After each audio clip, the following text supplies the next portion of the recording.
Ikalabing-pitong kabanata.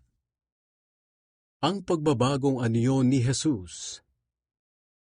Pagkaraan ng 6 na araw, isinama ni Jesus sina Pedro at ang magkapatid na Santiago at Juan sa isang mataas na bundok nang sila-sila lang. At habang nakatingin sila kay Jesus, nagbago ang kaniyang anyo.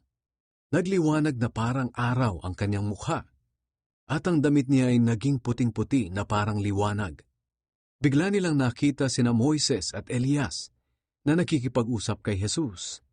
Sinabi ni Pedro kay Jesus, "Panginoon, mabutit narito kami. Kung gusto niyo po, gagawa ako ng 3 kubol, isa para sa inyo, isa para kay Moises, at isa para kay Elias." Habang nagsasalita pa si Pedro, nabalot sila ng nakakasilaw na ulap, at may tinig silang narinig mula sa mga ulap na nagsasabing, "Ito ang minamahal kong anak, na lubos kong kinalulugdan. Pakinggan ninyo siya." Nang marinig iyon ng mga tagasunod, nagpatira pa sila sa takot, pero nilapitan sila ni Jesus at tinapik. Sinabi niya, "Tumayo kayo, huwag kayong matakot." Pagtingin nila, wala na silang ibang nakita kundi si Jesus na lang. Nang pababa na sila sa bundok, sinabihan sila ni Jesus, "Huwag ninyong sasabihin kahit kanino ang inyong nakita, hanggat ang anak ng tao ay hindi pa muling nabubuhay." Tinanong siya ng kanyang mga tagasunod, "Bakit sinasabi ng mga tagapagturo ng kautusan na kailangan daw munang dumating si Elias bago dumating ang Kristo?" Sumagot si Jesus, "Totoo iyan. Kailangan ngang dumating muna si Elias upang ihanda ang lahat ng bagay. Ngunit sinasabi ko sa inyo, dumating na si Elias.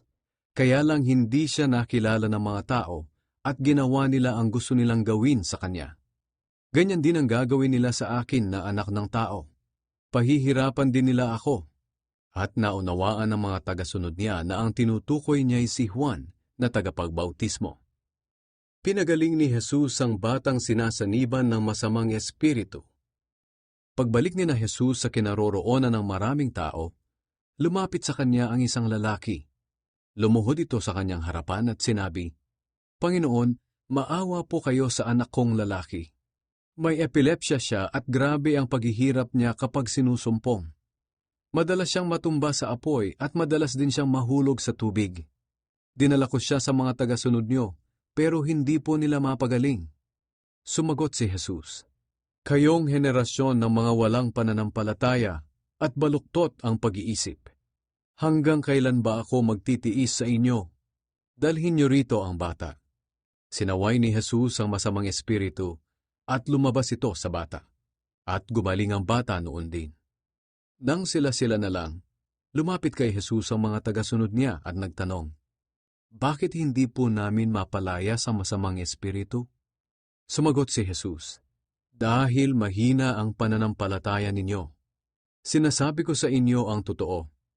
Kung may pananampalataya kayo na kahit kasinlaki lang ng buto ng mustasa, masasabi ninyo sa bundok na ito, 'Lumipat ka roon,' at lilipat nga ito. Walang bagay na hindi ninyo magagawa. Ngunit ang ganoong uri ng masamang espiritu ay mapapalayas lang sa pamamagitan ng panalangin at pag-aayuno." Ang ikalawang pagpapahayag ni Jesus tungkol sa kanyang kamatayan. Habang nagtitipon sina Jesus at ang mga tagasunod niya sa Galilea, sinabi ni Jesus sa kanila, "Ang anak ng tao ay pagkakanulo sa kamay ng mga tao. Papatayin nila ako, pero mabubuhay akong muli pagkaraan ng 3 araw." Labis itong ikinalungkot ng mga tagasunod ni Jesus. Pagbabayad ng buwis para sa templo. Pagdating nila sa Capernaum, lumapit kay Pedro ang mga maniningil ng buwis at nagtanong, "Nagbabayad ba ng buwis ang guro ninyo para sa templo?" Sumagot si Pedro, "Oo, nagbabayad siya." Nang makabalik si Pedro sa tinutuluyan nila, tinanong siya ni Jesus, "Ano sa palagay mo, Pedro? Kanino nangongolekta ng mga buwis ang mga hari? Sa mga anak nila o sa ibang tao?"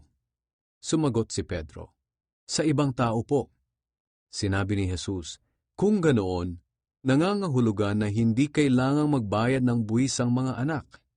Pero kung hindi tayo magbabayad, baka sumama ang loob nila sa ating.